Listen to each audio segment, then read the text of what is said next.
Hello, welcome back to Story Reckless. I'm Nathan, I'm the DM here, and thanks for joining us this evening. Let's do our player intros, and then we're going to do the recap. My name's Claire, pronouns are they, them. I'm playing Kadam, a half-elf grave cleric. Very wet.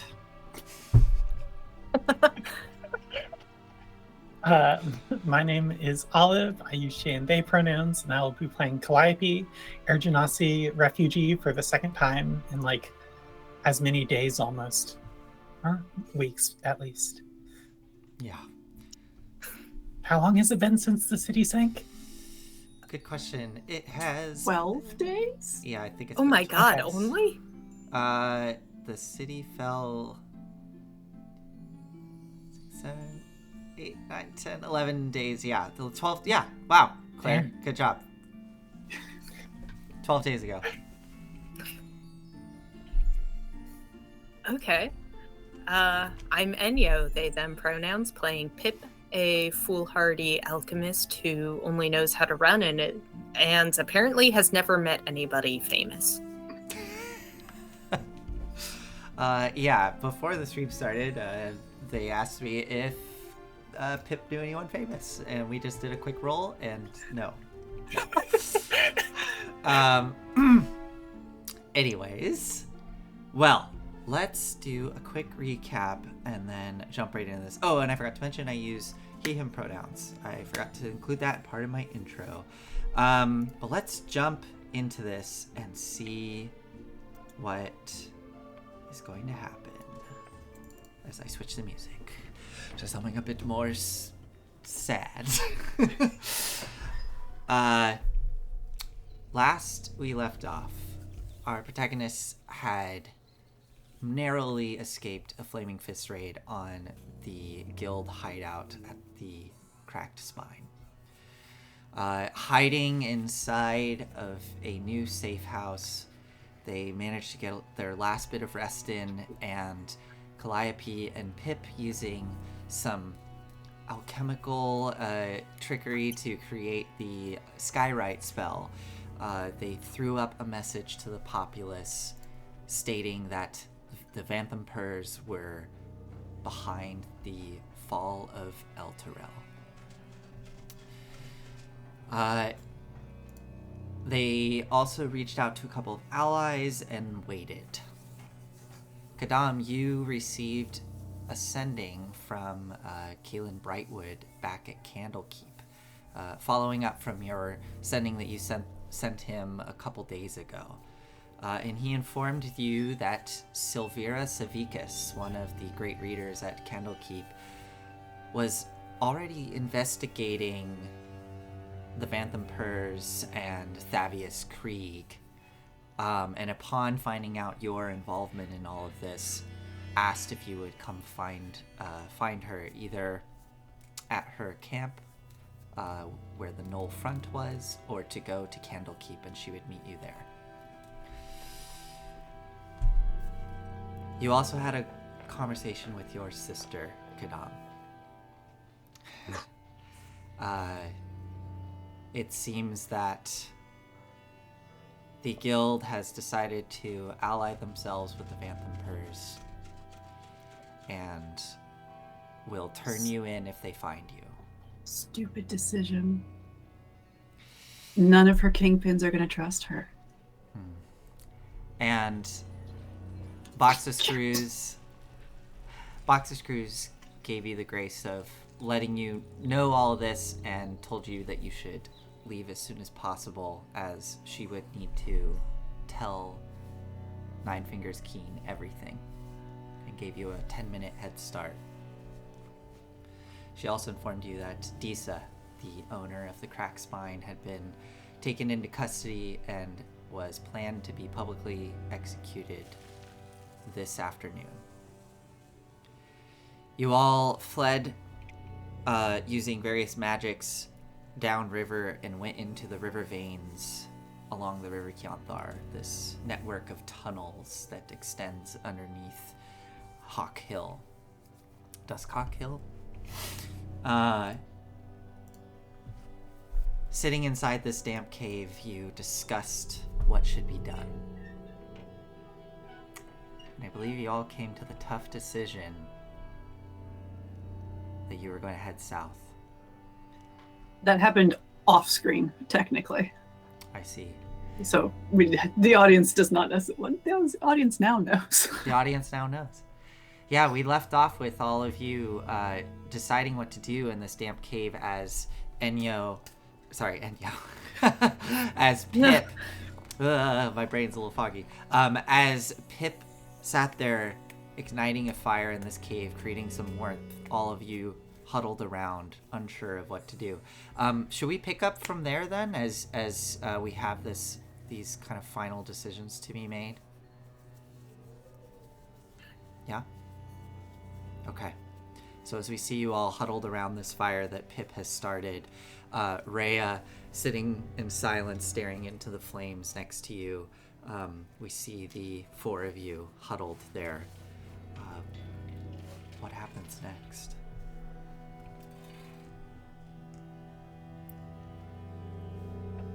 I think Calliope, still wet and shivering from the cold, is hanging on to Hidan for a long time. Eventually, I think, let's go. Hands on his kind of hips, looking up and go, hey, how are you doing? Or maybe just makes eye contact wordlessly. Still have my hands on your shoulders.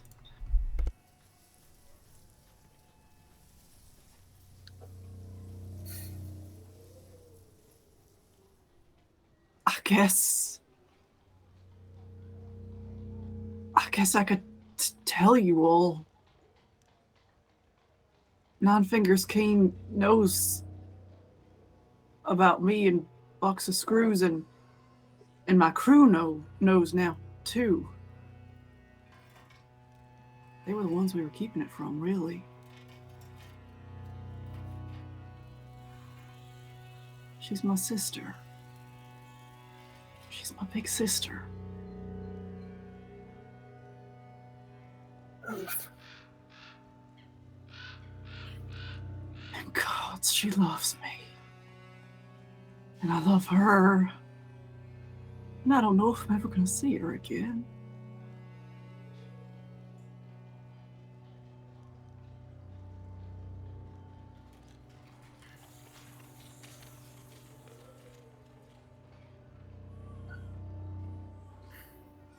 Oh, dear, dear, dear, dear. I think goes in for the hug again. Pip, would you mind warming up some tea, perhaps? Already on it? And Pip is digging around in her boots, just trying to not get involved in an emotional conversation. And just not making eye contact. Tea, yep, I can do that. I can do this emotional labor. Okay. I am cold, I am old, and I just swam through a river. I need to be over there by the fire. Would you join me, perhaps? Yeah, of course. Let's figure out what we're going to do. And Calliope kind of leads Kidam over next to the fire. Starts fishing out maybe a couple mugs from the back of Holden. Yeah. Okay, so I think our best place that we can maybe figure out what our next step is, it's at Candlekeep. Those folk seem to have lots of answers whenever I go there. And what, we can just waltz into Candlekeep? Yeah, they have gates and stuff, but I don't know. We might Everyone be has a price. able to. Brightwood, Kalen Brightwood, who I was talking to earlier today, Pip, he says that one of the great readers, Savicus, who I have met, we met briefly, or well, I saw him from a distance. She thinks Really strong connection Terrible. there. A really strong connection. I've met a lot of famous people exactly like that. I remember she was wearing a really bright yellow shirt and riding boots.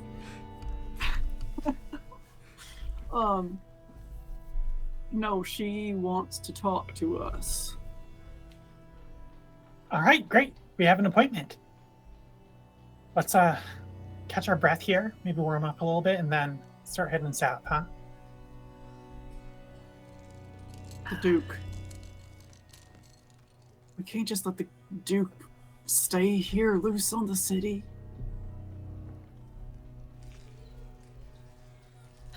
I don't believe we have really the power to modify that situation. That's a much more politic way of saying what I was going to say. What were you gonna say? Well, I can't say it now. You already said it, but better. All right. But yes, we can't do anything about it right now. Maybe. As for you, Pip, I'd understand if you'd want to turn and hightail it. But I really appreciate a fellow appreciator of the finer things. And Oh, how could hold on. Uh-huh. And she digs her in her boots, pulls out an alchemist jug full of wine. Look, I've been saving this for approximately 12 hours in my boot. Would you like some boot wine? You too, Kadam. You look like you need it. Sure. It has been a long time since I had some proper boot wine. Come on, Good. pour it over. Okay. Yeah, the finer things, to not getting dragged into hell. I'll take some of that as well. Hey. As Rhea leans in. Of course, some for the hero who did not get flambéed.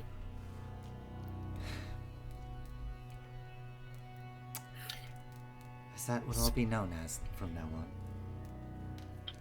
She who was not flambéed. I mean, it happened a couple times, honestly. You not getting flambéed came close. When I signed up for all this, I didn't expect that would be my title. It's a good title for a Hell Rider, I think. I suppose so. Accurate. Please, some of the wine. I want to see you keep it that way. I can... Sure, I will make an empty promise. That's what knights do, isn't it? Yeah, you have a lot to work through. Here, have some more wine.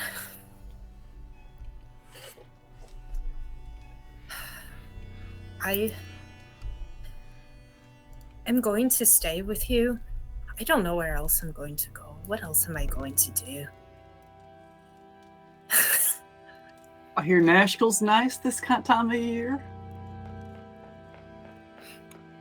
But that's down south anyway, so yeah, might as well. I'd like you to stay, Pip, if you want to.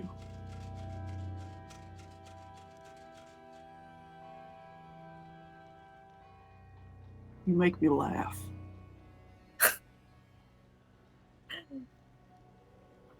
That's the nicest thing anybody said about me.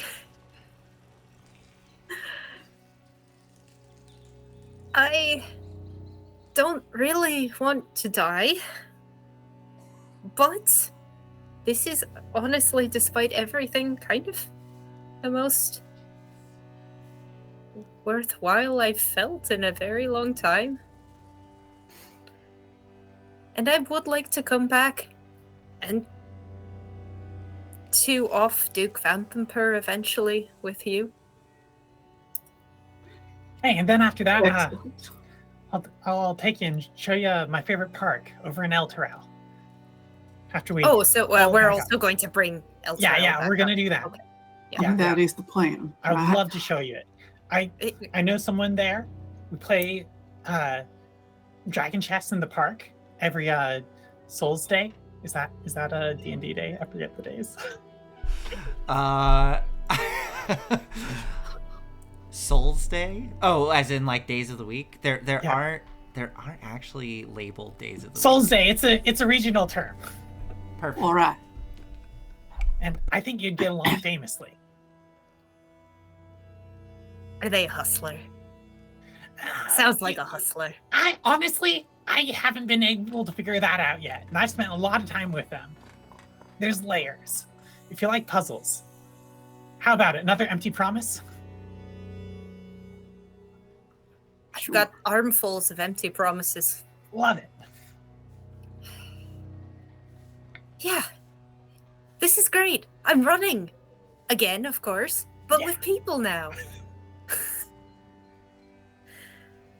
All right. It's a little bit sad that this is a step up for you, but you know what? I'll take it. I thought this was a happy moment.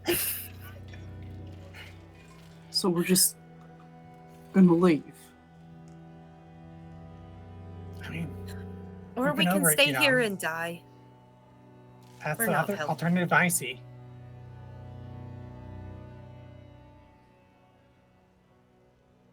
I can see there's something in that noggin of yours. Out with it. I don't have a way to get to her. Not anything that would work. Not with the guild looking for us to. Can't you send her a message at least? What would I say to Duke Phantom Per? I'm angry at you. Oh, I thought you were talking about. Disa. Disa. I mean, I could. I could send her a message.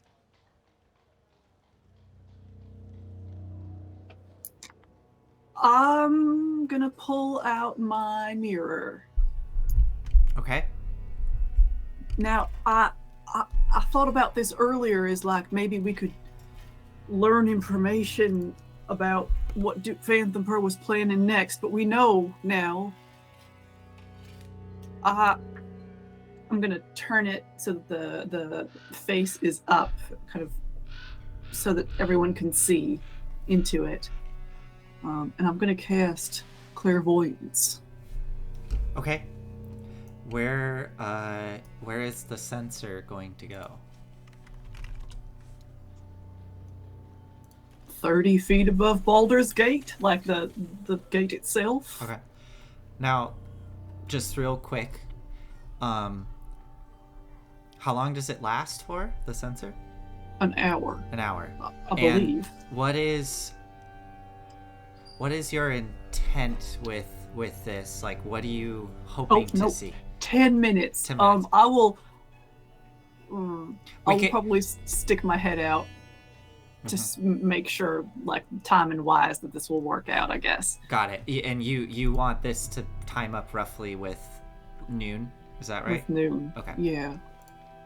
Well, yeah. So you show the mirror to everyone, and as you kind of sit, you have a decent sense of time passing. Maybe a little frazzled with everything that's gone on, but it's noon is probably about a couple hours away. And you are pretty deep within the cave system, so to go out and peek your head out would, take a bit of a walk to get down there. But we can do a time jump to then if you would like. I'm happy for that. Okay. Other folks. So you have the mirror out there as you explain to your companions what this will do. And you all huddle around the fire, enjoying some tea and some wine, trying to, I don't know, maybe work off some of these nerves. As noon approaches, Kadam, you get that sense that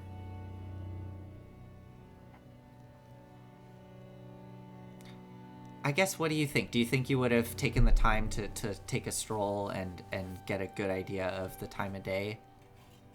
Yeah, I don't want to miss it. Mm-hmm. And if I'm off by more than 10 minutes, Okay, how I about won't be able to do this. how about this? I have an idea of how this would look. All of you spend some time in the cave system warming up. After a little while, Kadam leads you all down to the entryway where you can see the sun and have a sense of time passing. We see the four of you kind of hunched down just within the shadows of the cave, water trickling out into the river Kionthar. You can see the light of the noon sun glistening off of the muddy river, boats slowly traveling by, and Kadam, you anxiously looking up at the sky, trying to gauge when to cast this spell.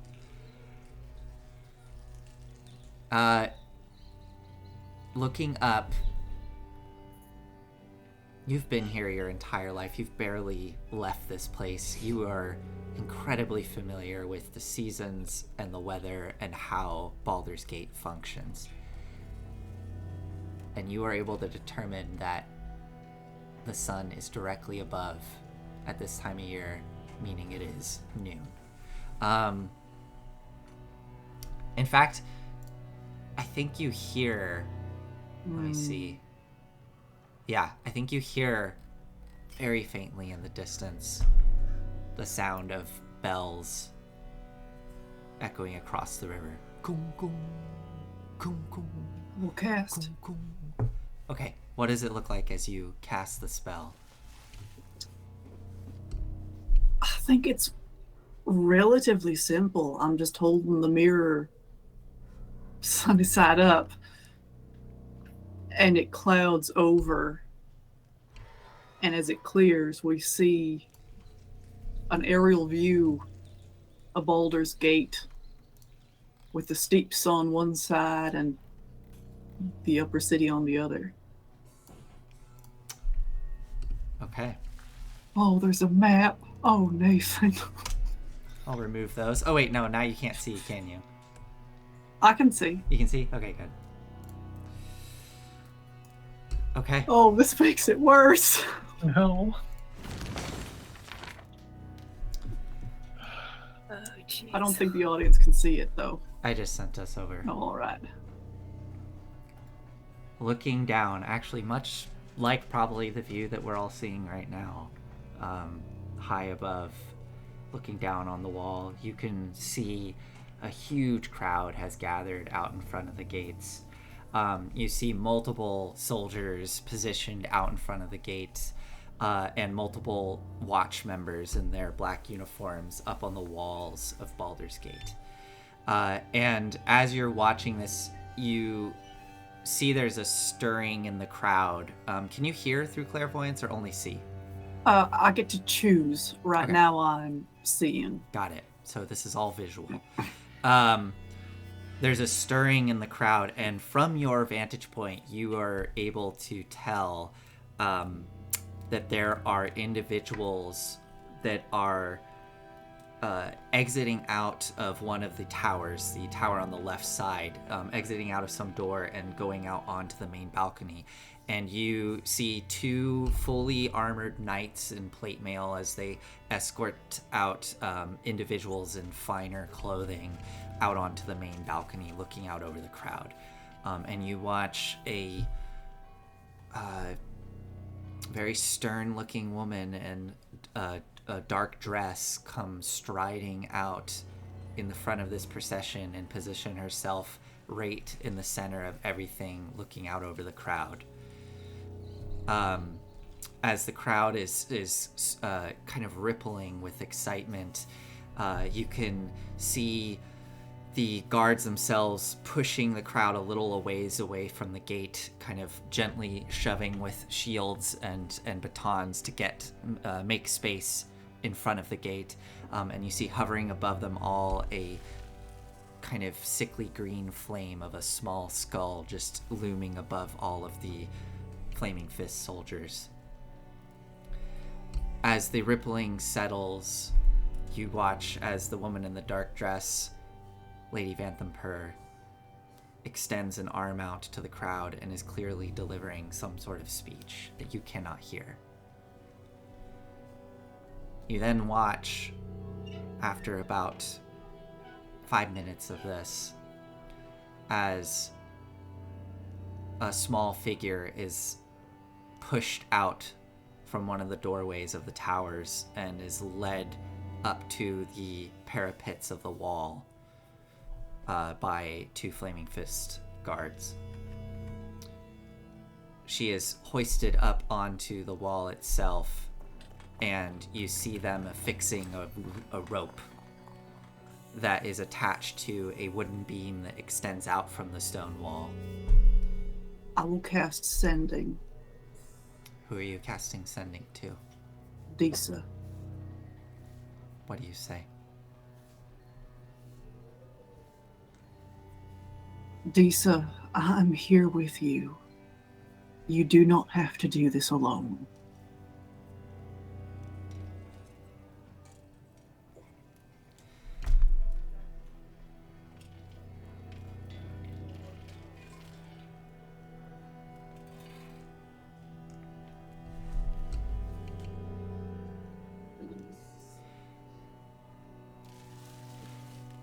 Thank you, Kadam.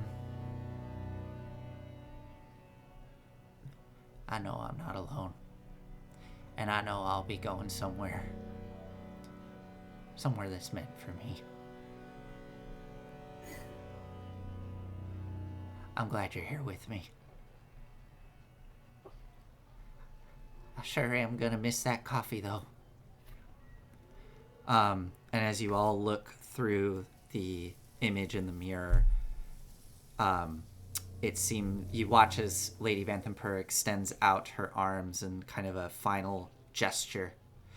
And you see a sort of like sudden jerk of movement from the small figure as her elbows kind of shoot back, nailing the guard directly behind her, who kind of buckles over, but the other guard manages to grab her and wrestle her down. You see Lady Vanthampur turning and looking sternly, and then raising her hand up in the air, looking out at the crowd, and then lowering it. And we all know what happens next. The crowd is utterly still.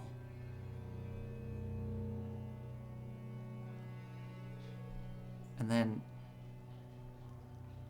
you see, it's almost imperceptible, but something seems to whiz past Lady Vanthampur, who jerks to the side, and her head snaps in the direction of whatever that object was. You start to see the crowd stir and move, and see shifting in the guards and the soldiers.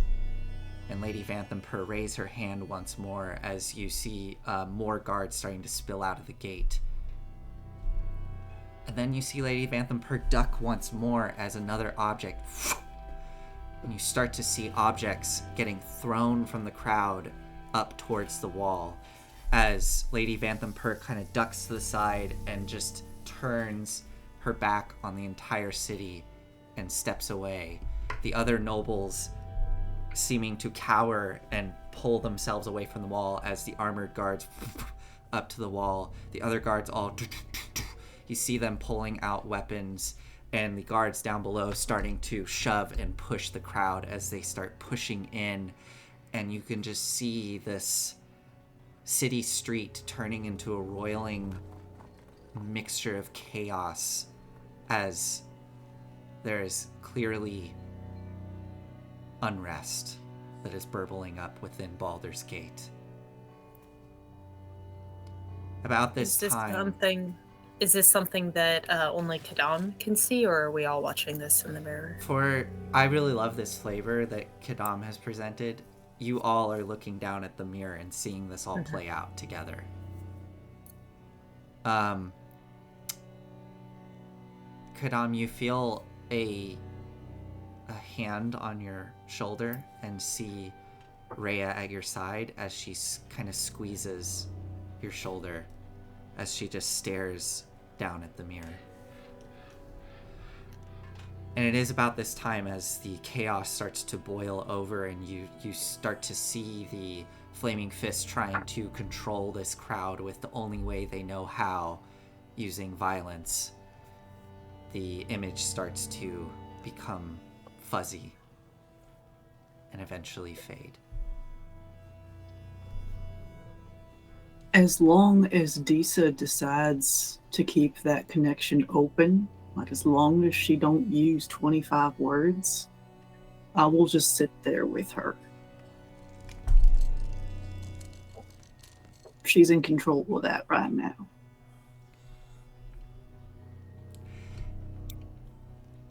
As the image begins to fade and the crowd is roiling in chaos, the final words you hear from Disa, as she seems to have held on despite everything.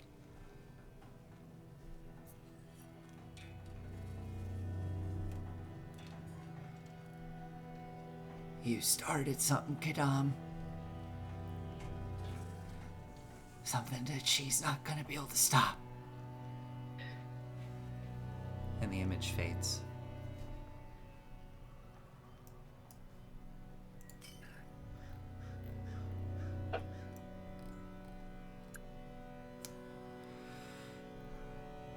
And with that, unless you all want to do anything, we're going to do a time jump. I think during the clairvoyance, once Pip kind of sees how the crowd is reacting, we'll sort of look over at Calliope, and she'll start taking out all of the flasks and everything needed for another skyrite. And looks up at a piece of sky above Baldur's Gate and sends up, Vanthampur will doom us all unless we stop her. As you can mix together these ingredients and then release the smoke as it drifts out of the cave up into the sky. The clouds have cleared at this point, so it is now a nice, bright, beautiful day. You can hear the bells. Kadam, you recognize these are not the bells of the passage of time, but they are the warning bells coming from the upper city, echoing across the river, the smoke trailing up. We see above Baldur's Gate Pip's message scrolling across the sky as we can hear the very faint sound of hundreds of people all crying out at once. And I find Pip's hand and interlace my fingers with hers. Pip Better squeezes deaths. back. Better deaths, Pip.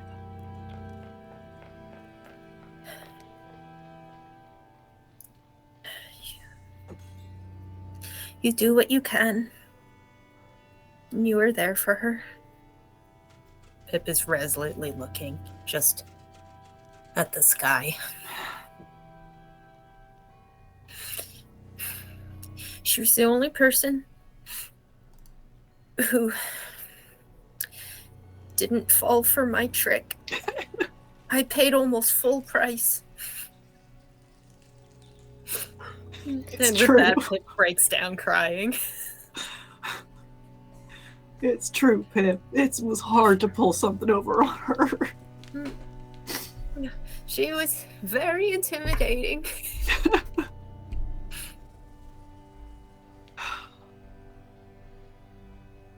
All right. Let's go south. And as we slowly pull away from the four of you, getting your gear together, the smoke up in the sky above Baldur's Gates, we will fade to a new day as our group of protagonists heads south. before we really do a time jump here, there's one thing I need to ask all of you, which is, are you going straight to Candlekeep, or are you going to the front lines? So really the only thing I need to know. Seems really stupid to go to the front lines where there are both Knowles and Flaming Fist. Yeah, I vote. Let's just go to Candlekeep. Yeah. I know books. Did you did get the message from somebody who was on the front line? Am I remembering that right? What's her No. face? Savicus was communicating with Brightwood, who was speaking Okay. with me. I don't know that Savicus knows that she's ever seen me.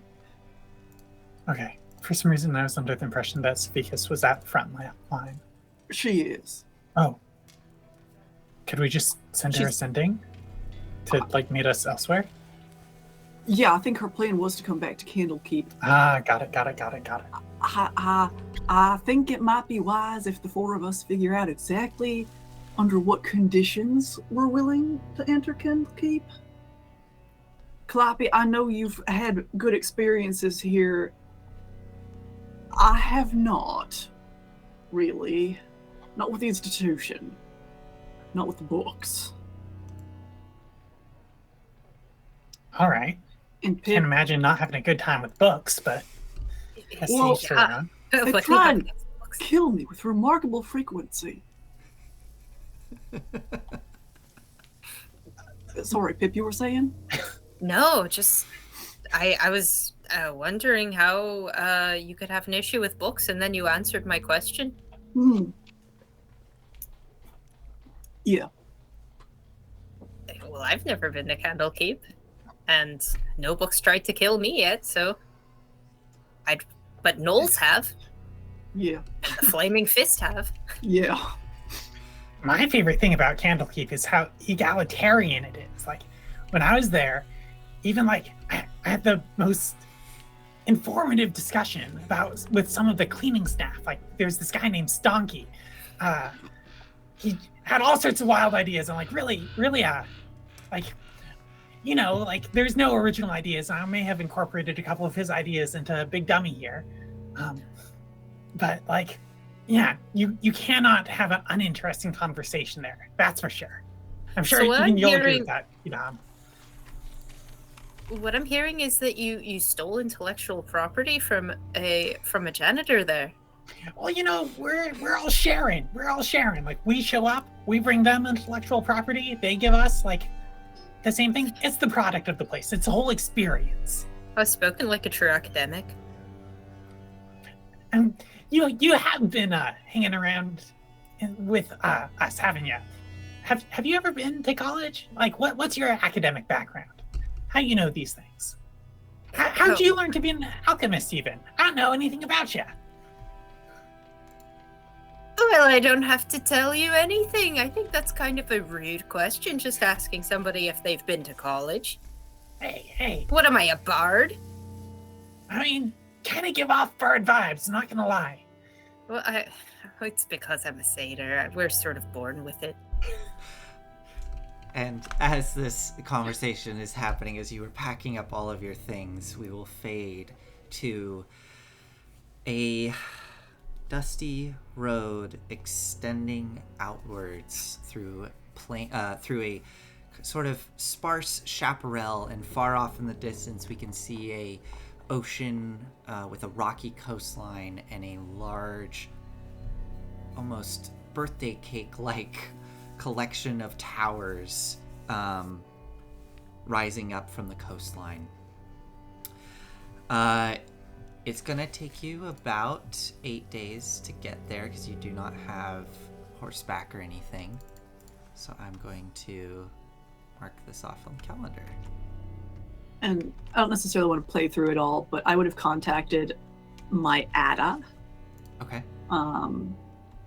saying that I was alive, safe-ish. Go to Imsh for help and to help. I love you so much. Okay, yeah. Yeah. Or do you think you would do that via sending, or would you actually go? Okay. Yeah. Okay. Yeah. So yeah, along the road down to Candlekeep, you sends those messages out. Imsh. I don't know. I mean, I am kind of speaking for your character, Olive, someone that you played, but I would think that Imsh would understand and This also... was to my Ada, to Bureau. Oh, I thought you said you were sending one to Imsh. My bad. No, or maybe I did. I meant I'm sending to Bureau to go to Imsh for help if they need help. Got it. Yes, Bureau is understandably a bit worried based on everything that's happening, but agrees to that.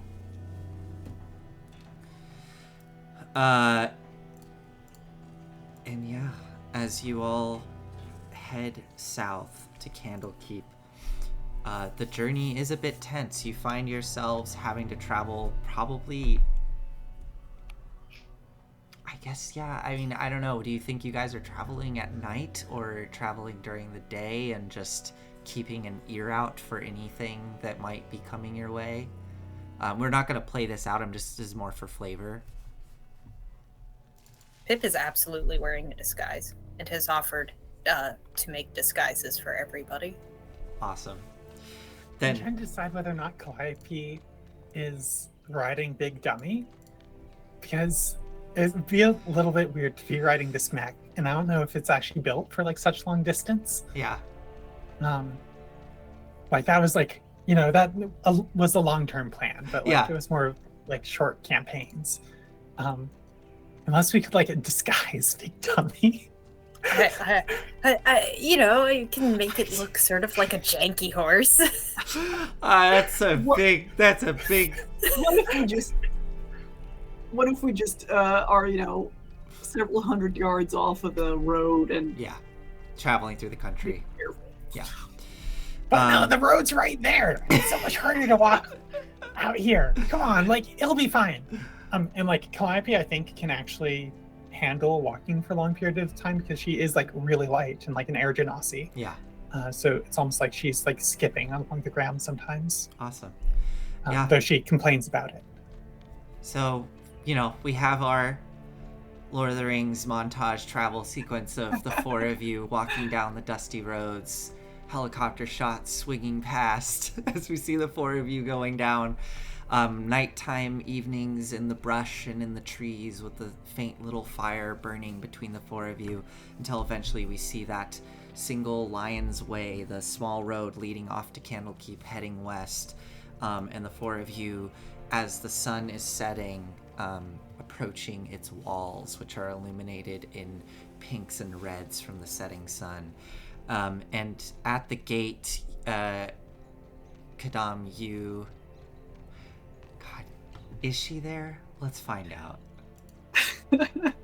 Wow. Okay, yeah, she's there. At the gates, you find yourself being greeted by Velma, who... Velma, this short middle-aged woman. She has like long curled brown hair, this kind of sharp face and sunburnt skin, sort of pursed in expression as you approach. But she nods and bows and informs you that Kaylin is expecting you, and lets you in without having to go through the rigmarole of presenting a copy to be presented. And you are brought, you are escorted and brought before the... I'm trying to remember where Kaylin's office was. I believe I had it set up in the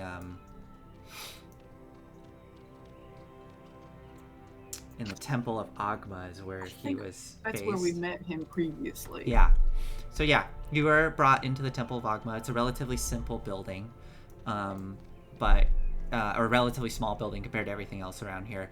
And for Pip, who's never been here.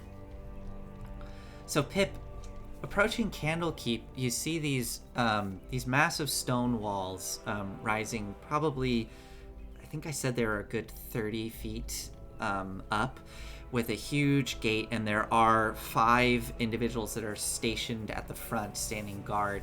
And coming up the wide dirt road leading to the gates, you can see other sort of ruins rising up out of the grasses here, and you have the really strong scent of salt in the air from the ocean that is surrounding this castle.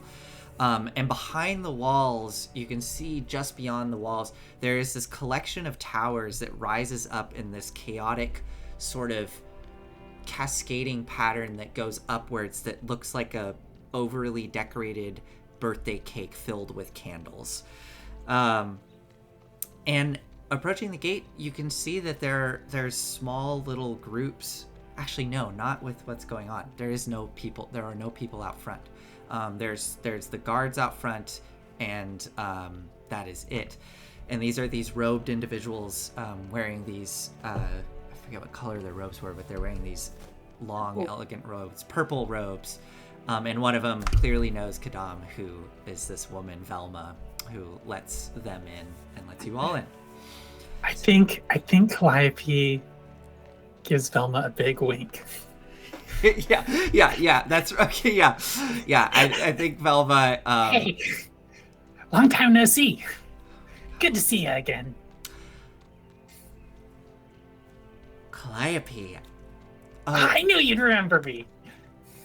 As she kind of looks at Kadam on the back of you. Okay, you're with them? Yeah. Wow. Okay. Yeah. Really good to see you, Calliope.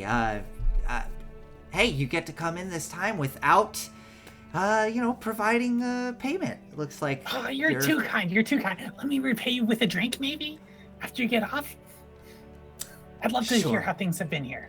Yes, actually, that would be nice. I would love to hear why you're traveling down here. You have some good connections, apparently. Mr. Brightwood is letting you all in.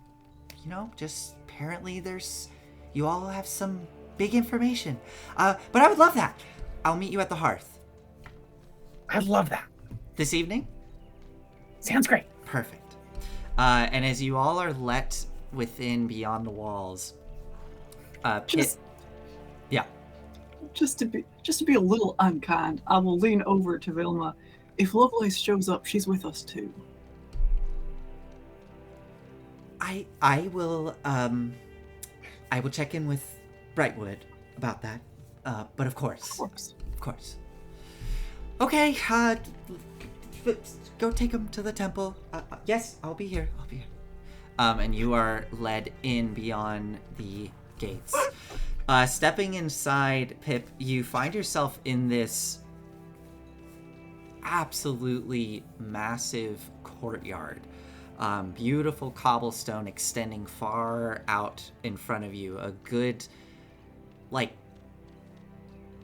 probably 100 yards or more before you see the other side of the courtyard. And on the other side of the courtyard, those large stone walls continue, and you can see a 20-foot tall, glowing green emerald gate that goes even further beyond, blocking off this courtyard into what you now realize is the main keep, where all of those towers rise up. This courtyard itself is surrounded by the walls, and to your right you can see a large collection of towers rising up, these sort of cylindrical towers made of stone, and one of them has a beautiful domed structure on top that is covered with these artistic representations of eyes peering out into the area beyond. Another thing you notice as you step into here, and you are led off to your left where you can see more utilitarian-looking buildings. There clearly is some sort of inn at one area. You can hear the banging and clanging of blacksmith tools as you see a smithy. And as you walk past one building that has a more ornate roof, you can see steam rising out of it and wonderful scents emanating from that building. the scent of the salt air immediately disappears as you step within this courtyard, and the sound of the waves seems to dampen. And the temperature, whereas outside it was starting to drop in its very cold sort of evening temperature here on the coast, kind of damp, the dampness is gone and the coldness is gone, and it's a very pleasant temperature within these walls as you are led to a small, what looks to be a temple of some sort with one singular tower rising up. And entering within here, you are led to a doorway which leads into a spiral staircase. Going up that tower, you find yourself standing in a circular office, big broad windows at the back side of the office that look out over the courtyard. A beautiful hardwood table and many bookshelves all surrounding this circular chamber, with a large rug in the center to kind of dampen the sound. And sitting behind the desk, you see Kalen Brightwood. As he stands up, you can see he's wearing a purple cowl with the outline of a scroll embroidered in silver on the chest.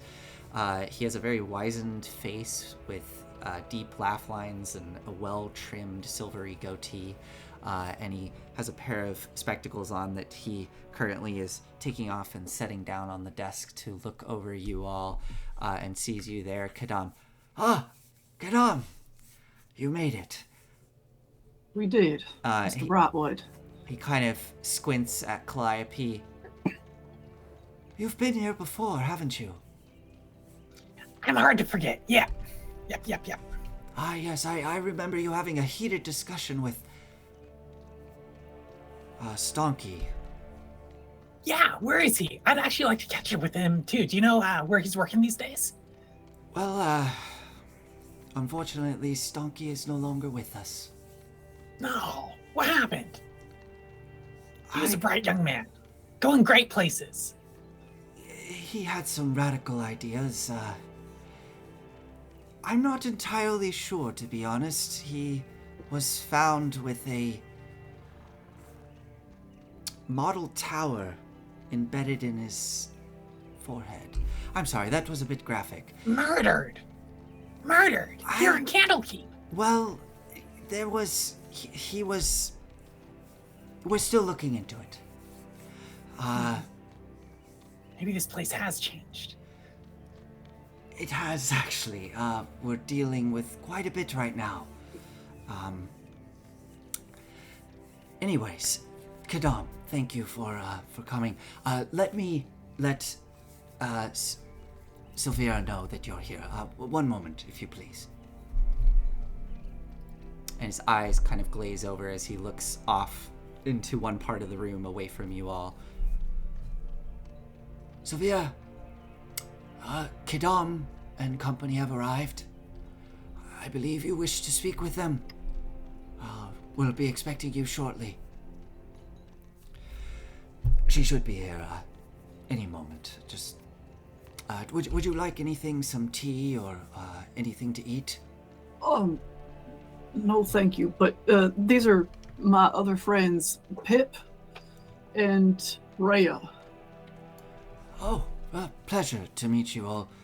As he... I'd like something to eat. If you're offering, yes? Yes, of course. And as he's going to kind of toddle off to one side of the room, you all hear outside of the door this... and then a knocking on the door. Oh, yes, Sylvia, go ahead, let yourself in. And the door opens up as you watch a tiefling woman come striding in. One moment. Pip kind of just looks at Kadam and is like, maybe Stonky was killed by a book? You think that's a thing? I mean, I've seen it happen. I don't know this person, though. You watch as Sylvira comes striding in with the utmost confidence as she walks in, wearing this similar to what you saw, Kadam, when you first met her. A yellow top with like a high collar. It has a sash tied around the center, kind of cinched tight, and she has those sort of billowing, more muted yellow riding pants that go into the thick leather boots. Her sleeves themselves kind of billow outwards with these big draping long sleeves, and you can see underneath she's wearing some golden bracelets with intricate designs and runes on them, and what appears to be some sort of very like skin tight undergarment that extends all the way up to the wrist. That's almost like a black, maybe like a deep maroon in color. Her skin itself is a deep red, and she has horns that curl back, almost flush with the skull, back along her head, and then sort of flick up at the back. Dark hair pulled back, very cut, very, very short, and sharp features as she enters the room. Resting on her shoulder, kind of gripping on like a strange, weird little squirrel, Kadam, it kind of takes you aback because you've seen a creature very similar to this, is this spindly, leathery skinned creature of sort of dark green color, these strange, almost insect-like segmented horns extending off the top of the head, big bulbous eyes, and it is clutching onto her shoulder in a segmented tail that's sort of whipping back and forth, long pointed ears, flat features, essentially no nose, as it just clutches to her shoulder and just kind of looks at you all, looking at you all as she comes into the room. She enters in the center of the room and twirls around, looking you all over, and then back expectantly to Kaylin, who's in the middle of opening a cupboard and pulling out a tin, which he pops open and turns to face you all, and sort of keeping eye contact with Silvira, walking towards you, Pip. You see he has a tin filled with cookies that he's bringing towards you, and he looks towards Silvira. Oh, Silvira, yes. This one here is Kadam. She turns to look at you. Ha. So, Please. You're the one that you have some information regarding the vampires. Is that correct? Some evidence, I was told. We do. Wonderful. What is it? Before we get into that, I might like to have a conversation about some guarantees. All right. What guarantees would you like?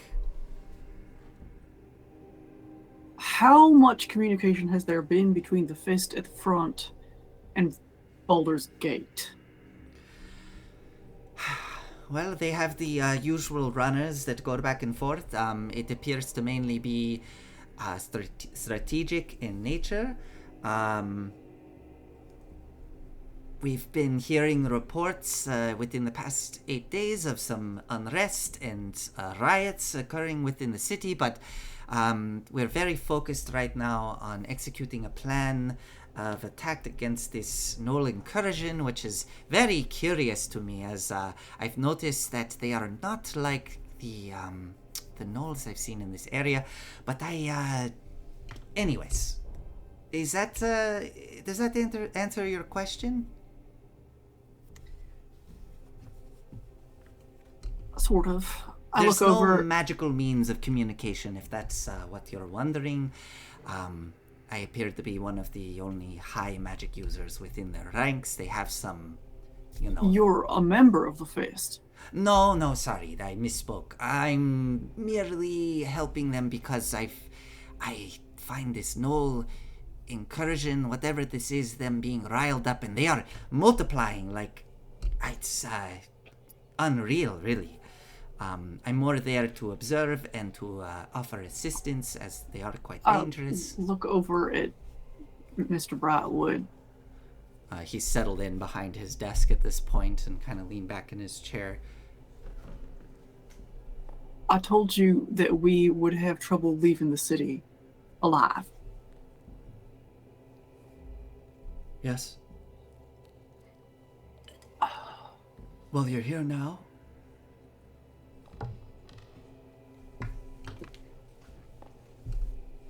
Look back at Savikas. All right. Duke Vanthampur wants the four of us in custody. Dead? I ain't entirely certain. It would be most inconvenient, Great Reader, if you returned to the Fist and told them that we were here. I see. You're the criminals that I heard them speaking. Right. Oh, I'm sorry. They were talking about it, and now I'm putting two and two together, and the description that was given, I was barely paying attention, to be honest, when they told me, and understood. No, I'm sorry. Let me start over. I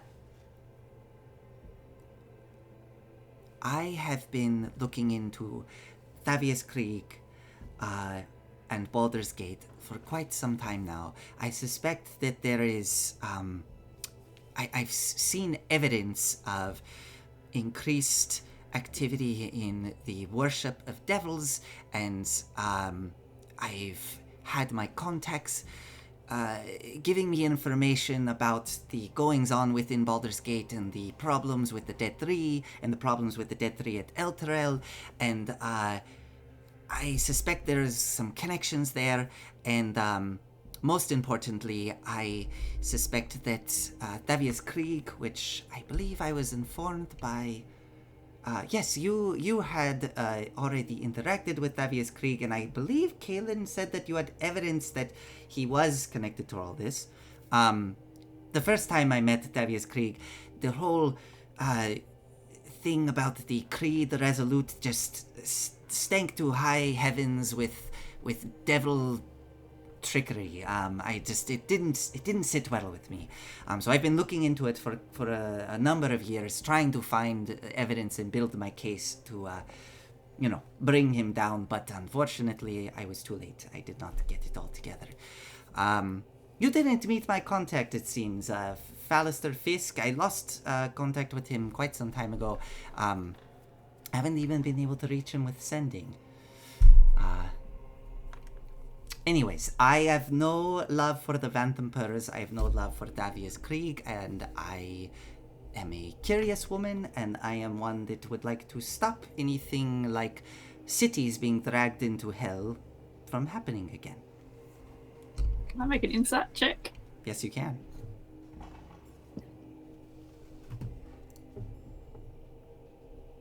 $22. 22.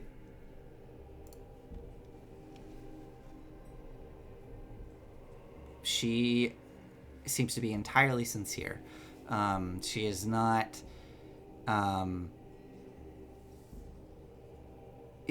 She almost seems like impatient in that she wants to try to get past the mistrust phase as quickly as possible, and she's trying her best to give all of the facts, but is very anxious to just get to the point and wants to hear what you have to offer. So, Right. with all that being said, please, do you have what evidence do you have? Lady Vanthampur and her people, whoever, wanted to drag Baldur's Gate into hell using this. And Pip pulls out the shield. Oh my. I see you have yourself the Shield of Gargauth. Gargauth. That name, I study... It's really a mouthful. I just call him Demon. Do you It call seems that... to make him upset. It's I was going to say, that would be very insulting to a devil. That's why I do it. It's a good defense. Yes, this could do the trick. This shield is, yes, this is the Shield of Gargauth. My goodness.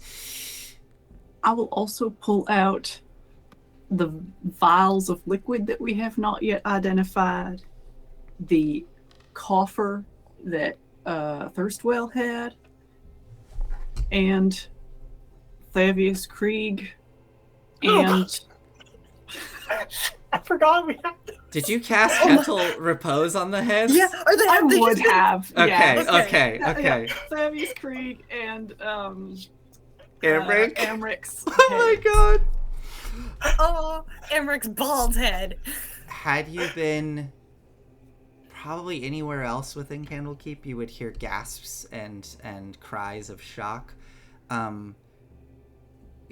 Kaylin is just kind of sitting there watching all of this with intense curiosity, and Savikas is just starting to glow and brim with a huge smile, her fangs revealing themselves as she just giddily watches you pull all this out. We got one more thing. We do. What? Opening up, like getting these like big safety gloves on, opening up a compartment. I think I bring it up so like when I open it, like smoke kind of pours out like dry ice. There's like kind of a back glow. Yeah. It hides behind the shield a little. Picks up the thing, and I'm not going to set it down. I'm just going to hold it. We got this bad boy. We think it contains some kind of a copy of the contract that brought El Terrell down to the Hells. Is our best guess. I am very impressed. Your best guess is the right guess. That is a beautiful infernal puzzle box. As she goes towards it, may I? Careful! This thing almost blew Pip's head off there. I'm I very came aware. so close to opening it. So close. I'm very aware. Don't worry, my dear. I'm very aware. As she goes and she grabs it and looks at it, Kaylin kind of chuckles. And who do you of you are any of you standing close to the desk? Kadam. Okay. And Pip, are you standing close to the desk? Yeah, I mean, is that where the cookies are? Yeah. Okay. So all this is happening, you're munching on cookies. Kaylin kind of leans over to the two of you, and just kind of like says it to the two of you. You can hear it, Calliope, but he's like addressing them. She's being very modest. She has spent some time in training to actually build such puzzle boxes. So she is very aware. As Savikas kind of looks and smiles.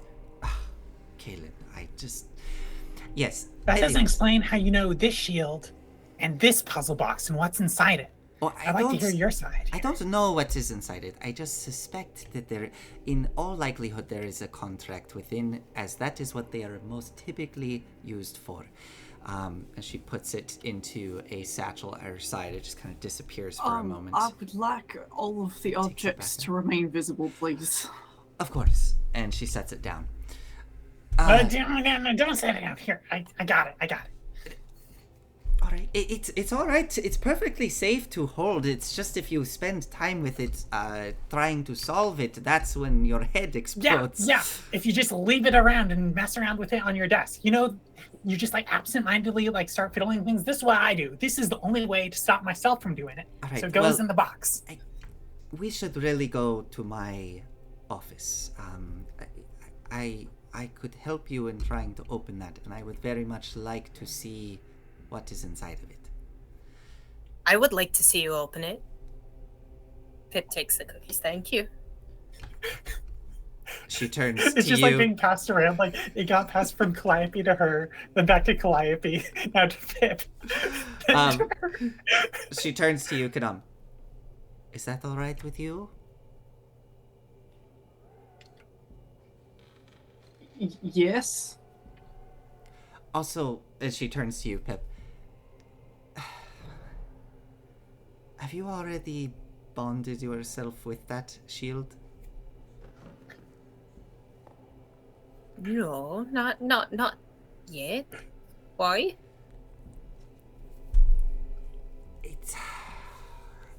I don't know how much you know, but that being within there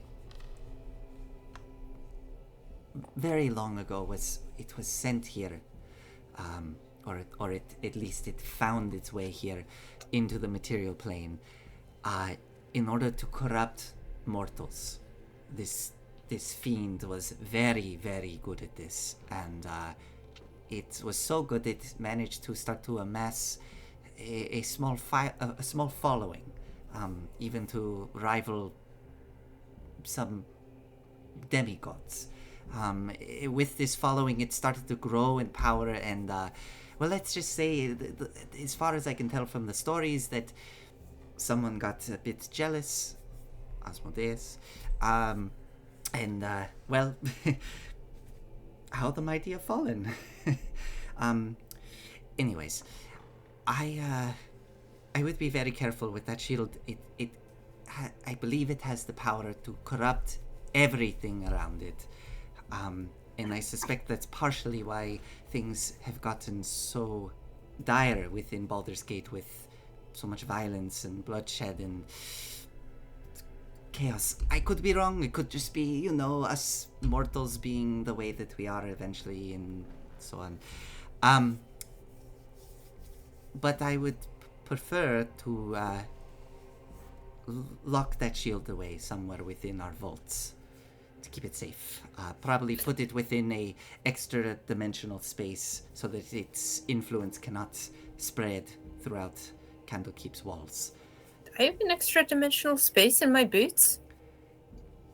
Are you able to fit that big shield within your boots? If I make bigger boots. All right. Look, I am not going to take it from you, but I'm just strongly suggesting that you do this.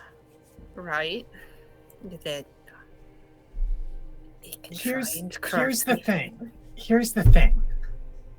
Elturel is in hell. And I'm willing to go to damn near any length to get it back, including deals with devils. You're gonna have to give me a better option than giving up this asset. Are you?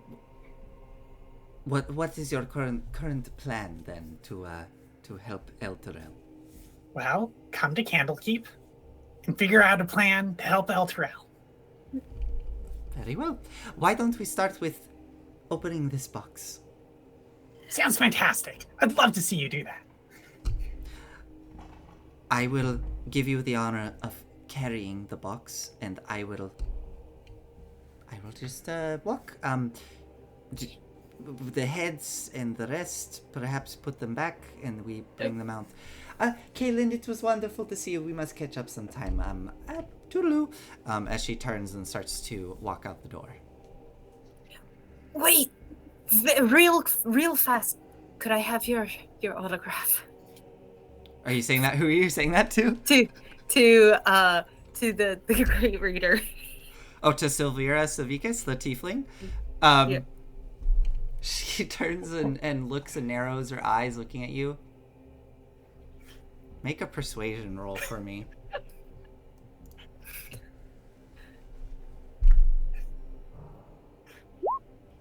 $23. I'm wearing kind of like my just like the workman everyday Joe clothes. Before, like, Oh my god. Okay. it's incredible to meet somebody like you.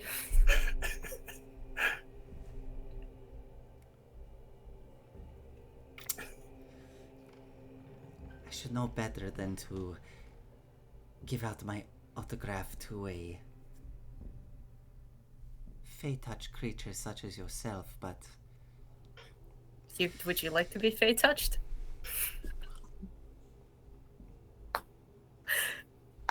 if you're offering, would you like to meet up after? Would you like to meet up after we do all of this business? If you can open up that box, absolutely. Perfect. All right, I'll give you my autograph after we have some time tonight together. Great. All right, Jezebel, let's go. And she extends her hand up and jerks, and you see that little creature has hopped off of her shoulder and is currently on a bookcase, like pulling a book out and licking its spine. She goes, Jezebel, no, come here. Jezebel! And it and leaps and lands on her shoulder as she starts to stride out the door. And if you all follow. Yeah. Okay. So sorry, I'm still reeling from that. That just came out of my That mouth. was I didn't so mean it smooth. to.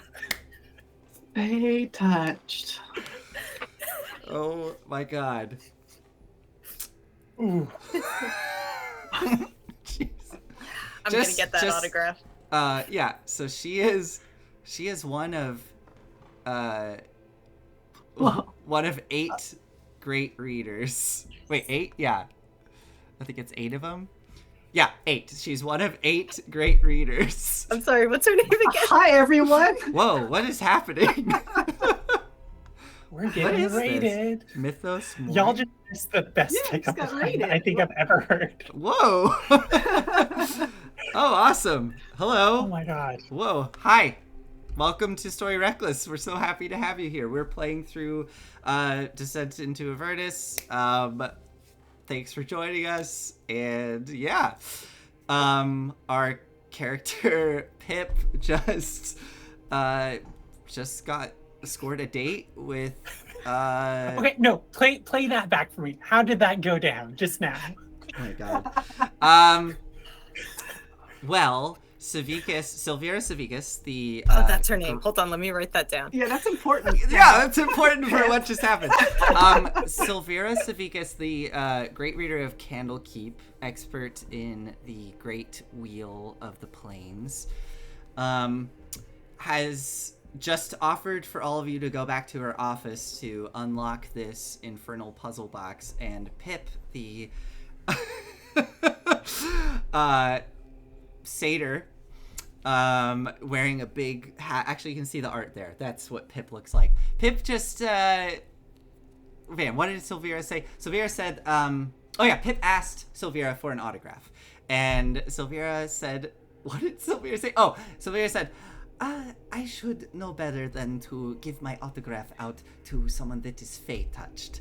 And Pip, what did you say? You like to be fey touched too.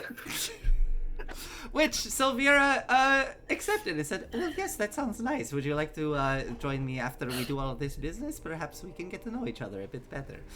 And with that, as Silvira points over towards the closet that is clutched onto the bookcase, shouts at her familiar, Jezebel, come on.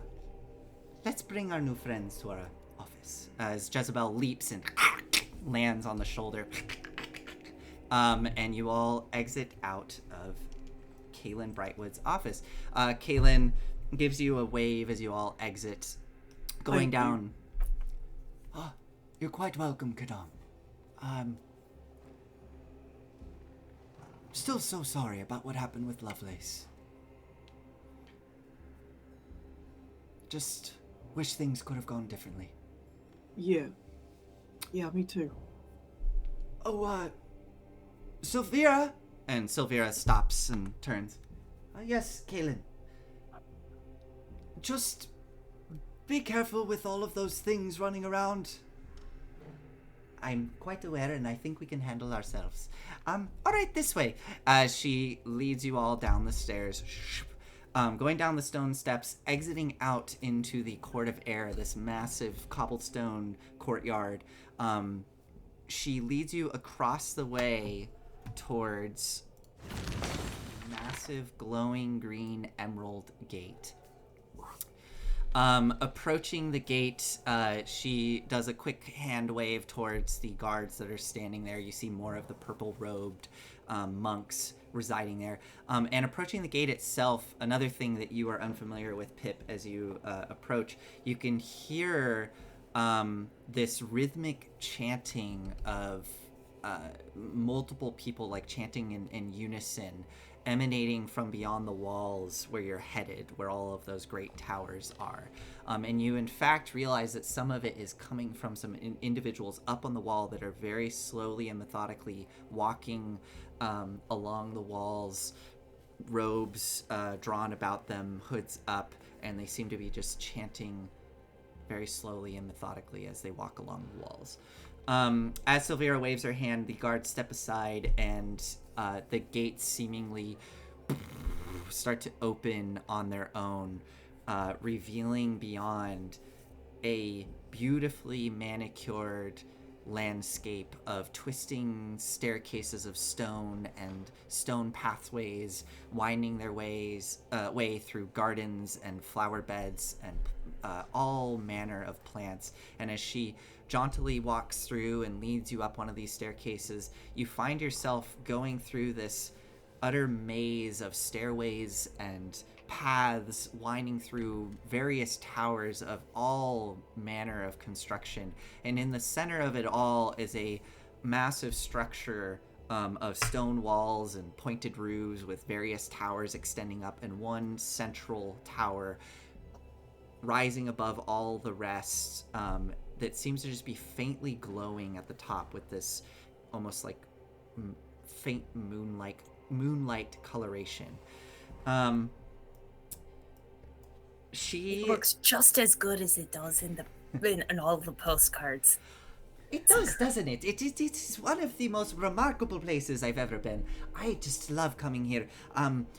Oh, and over there, if you want to see something quite remarkable, she points, and you see a structure, relatively simple and small at the bottom, almost like a stone cylinder, and then on the top of it there are these intricate brass and gold arms that extend outwards that seem to be holding massive globes in place. And then extending off of those, there are smaller globes, and the entire structure itself is just very slowly rotating as you see things orbiting this main central globe. She looks at it and goes, you know, that one is quite remarkable, but it's a bit outdated. As you see there in the center, and she points at it, and it looks almost like some sort of map on the main central sphere. That is Toro. That is where we all live. And then the ones surrounding it are the different celestial bodies. But you know what? With more study, I'm pretty sure that we actually orbit around that one. And she points at one smaller globe that is sort of glowing a almost bright sunlight type color. Also, that the proportions are. Anyways. And she continues to toddle along, leading you further back into this maze-like structure. Are any of you doing anything in this moment as she's leading you back to her office? I think I'm being overwhelmed. Yeah. That's my main activity. He's pointing out like places like, one time, like we have this like impromptu Stonky and I like. We actually had a lot of discussions. We had this like impromptu demonstration there. Again with Stonky. It took them like an hour to put out the fire. It was amazing. You know, Stonky, that's so terrible what happened to him. Yeah, I would like to know more about that. Well, actually, I'll take you on a slight detour. And she turns and leads you down a spiraling staircase through some alleys. And as you come around the corner, it kind of opens up into an intersection where there are other towers surrounding you. You see that there is clearly one corner that there is just like a pit. There's nothing there. There's no tower. And there is the cobblestone itself seems to have been like marred and scarred with like black scorch marks. And you can see black scorch marks extending up the sides of the buildings. And she goes... Wow. Remarkable, isn't it? So, not too long ago, this used to be a tower, and it seemingly flew away. The base of the tower, it exploded into great fire and smoke, and then it disappeared up into the sky above. He did it! He did it! No!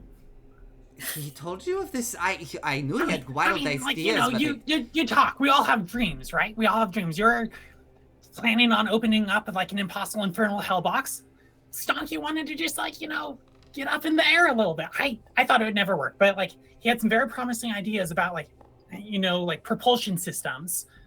Hence the fire that took a while to get out. I recognize some of these scorch marks. Dang.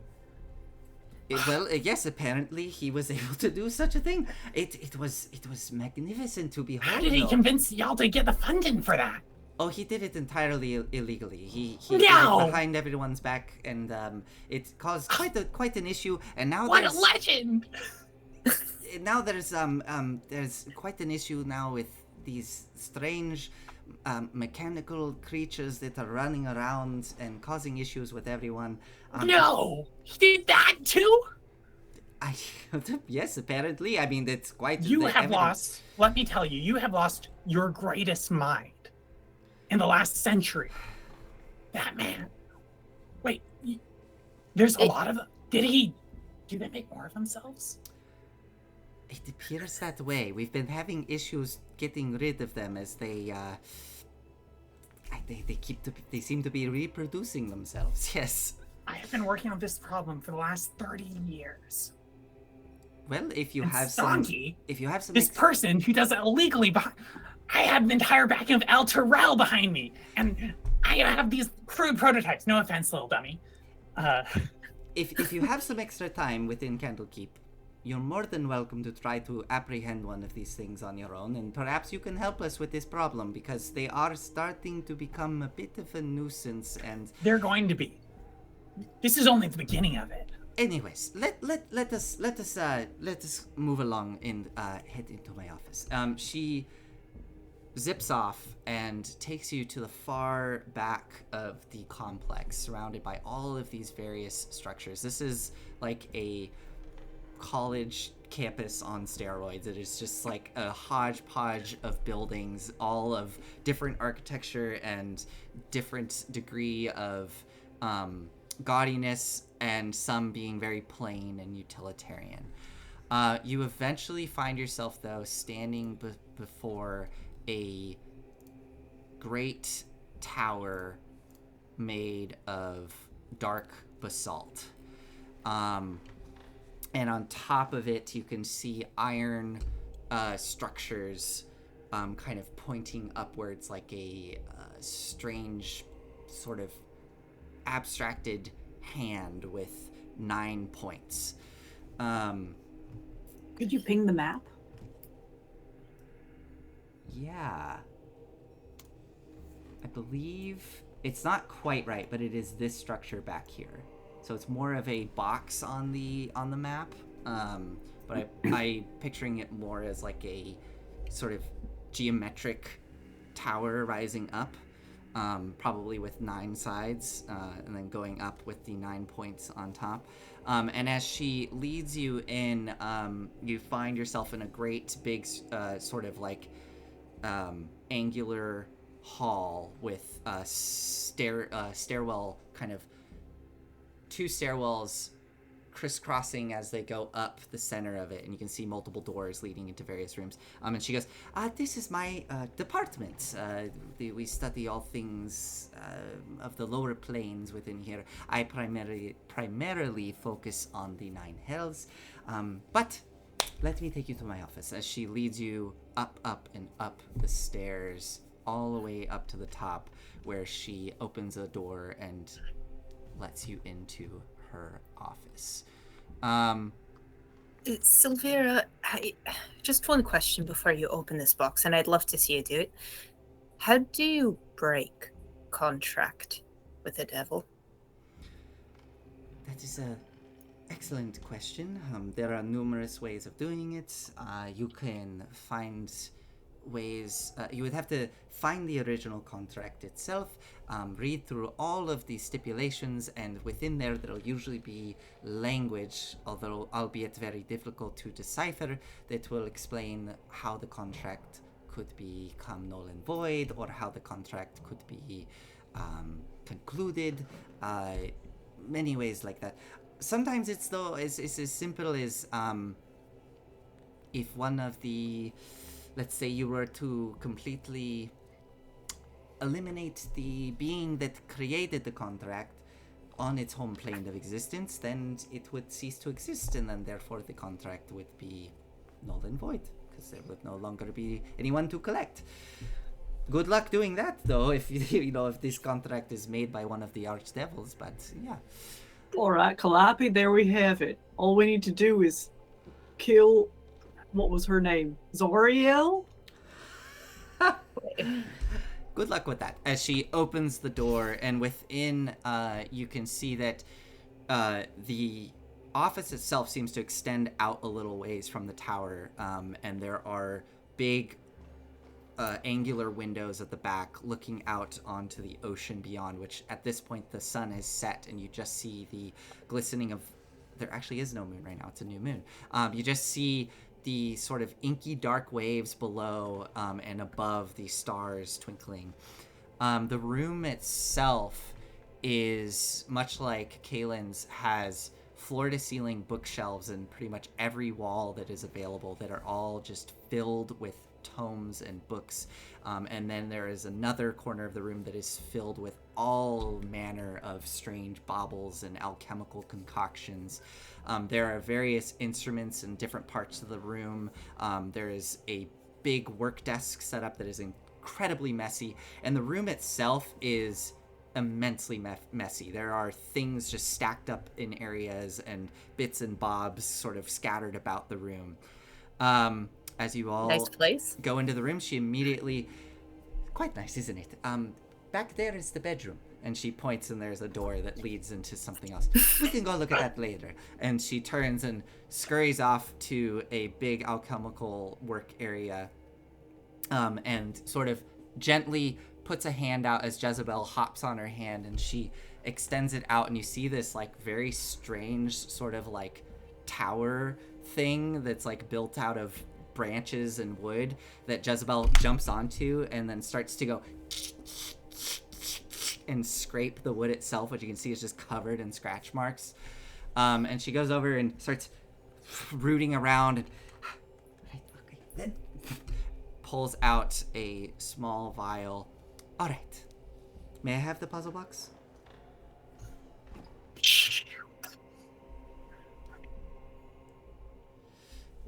It's your funeral. Hopefully not. Well, let us all go over to my desk. And she goes over to a desk and just kind of like puts her forearm down and pushes a big stack off to the side, very carefully trying not to let it tip. Okay. Sets it down. All right. You, and points at you, Kadam. Kadam. yes. You have divine connections, correct? I do, yes. Are you able to guide people? I can do one better than that. And I will cast Enhance Ability on her. Oh my. What would that be? The intelligence The one. intelligence one. Yeah. I appreciate it. I still will take some of the guidance as well, if that's possible. I can't do both at the same time. Well, this here and my expertise should allow me to act. I don't know how to say this in universe. With advantage. But you know what? This is what I'm gonna do. Because you did that, Kadam, I'm gonna lower the DC.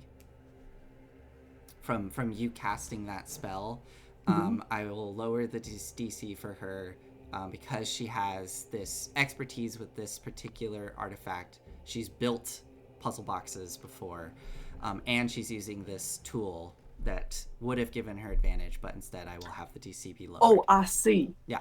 I see.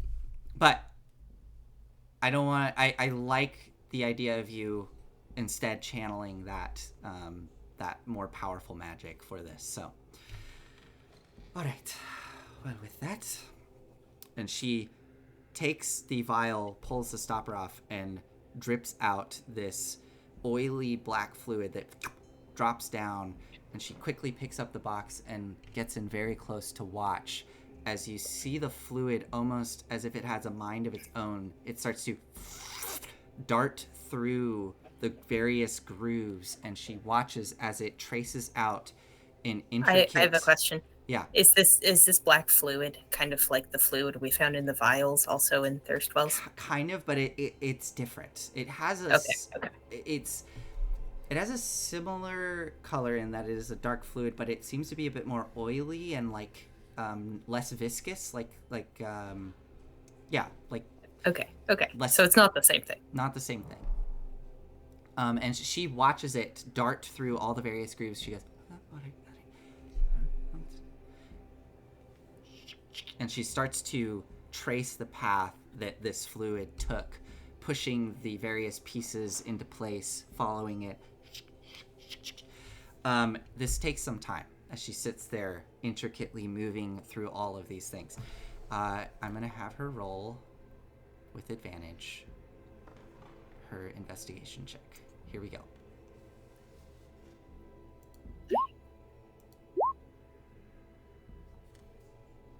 Okay. Oh, That was good that you cast that spell.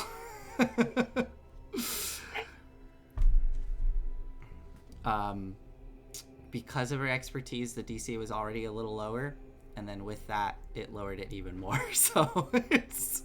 what did she roll? Oh, sorry. Oh, did it do it again? I'm sorry. She rolled a 24. That's lower than Pip. That's lower than Pip. I know.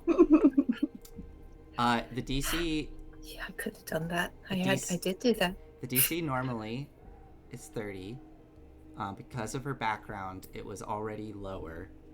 And then with your spell, it lowered it further. So it was going to be 25 for her, and then with your spell, it was down to 22. So she was able to just make it as she... and as she finishes pushing all the pieces into place, she pushes the final piece and lets go. As it falls out of her hands, it and peels open with a burst of red light, and within you see this almost like collapsed in accordion of metal slats that extends outwards, each slat connected by a thin like band of metal as it... And on each of these slats, you see an infernal script, very, very tiny infernal script. The contract written out, which seems to glow and radiate with red light. She looks at it. Ha! Look at that. All right. Shall we? And she leans in to read the contract. I know some of you read Infernal, right? I do.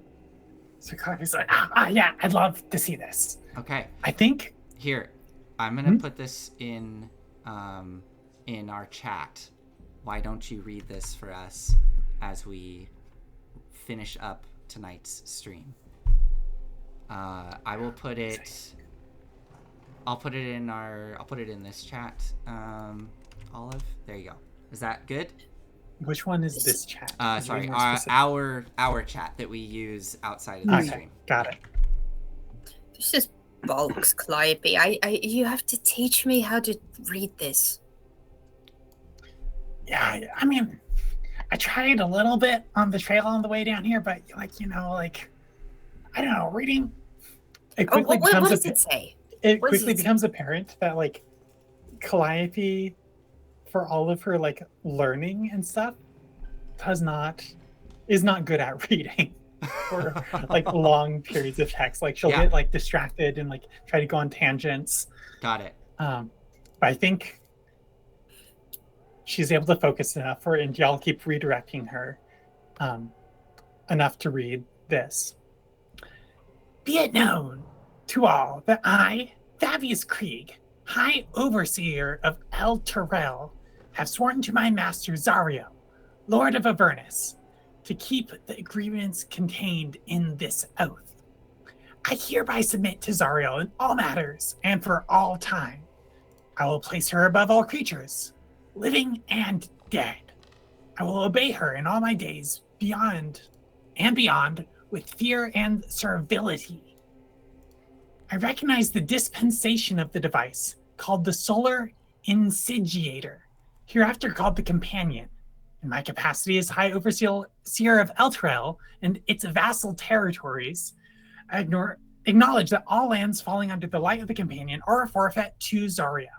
All persons bound by the oath to defend Elturel are also considered forfeit. I further recognize that this dispensation will last 50 years, after which the Companion will return from whence it came, taking Elturel and its oath-bound defenders with it, if that is Zariel's wish. All this is my everlasting pledge. And as Calliope finishes reading that final line, Silvara leans back.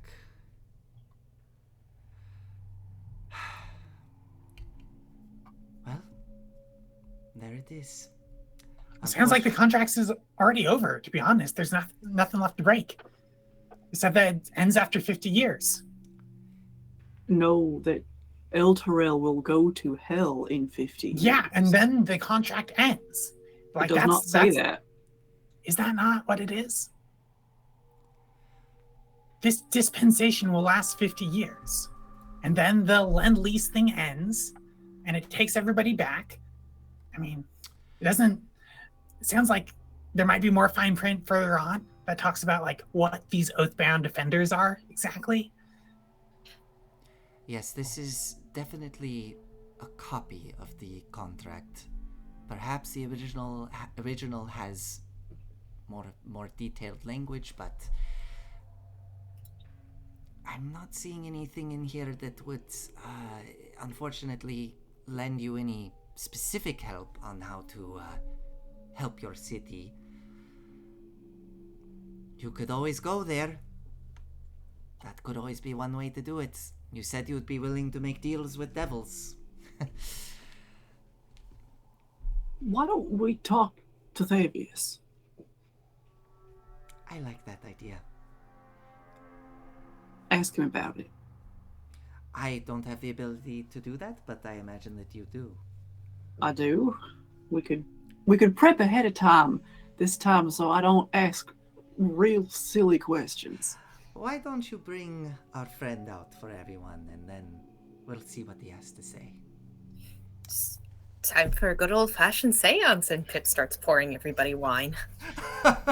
Oh, yes, please. And she pulls a beautiful goblet out of her bag at her side and extends it towards you. Prepared. Ah, fantastic. I see you got some candles over here, too. Let me just grab those. No. And this is what they're for, right? No. I let me go get the candles. Those ones, don't light those ones, please. And she carefully, gingerly takes them and goes and puts them on the shelf. As Kadam, you pull out the head. We don't need candles. I feel like it's appropriate. Kadam, it's mood lighting. And we'll end here tonight with all of you sitting there, or standing there, the infernal contract just hovering above her desk, Thavius's head being plonked down onto the desk next to it, staring blankly into the room. And that is where we will pick up next time as you get a chance to speak with the head of Thavius. Thank you everybody for joining us this evening. If all of y'all who rated us tonight, thank you for that. That was fun. Yeah. Whose channel did you all come from? I would say we could head over there, but we all have to go to bed because we are not. It's late for all of us. It looks like Mythos Mori. Mythos Mori, awesome. Well, welcome. Yeah, welcome. We'll have to come check you out. We should figure out how to raid. I know we don't should. know how to We've never raid. done it. We should figure that out. Yeah, thank you everybody for joining us. We will see you next week. Same time. And Don't forget to like and subscribe. That's what you're supposed to say, right?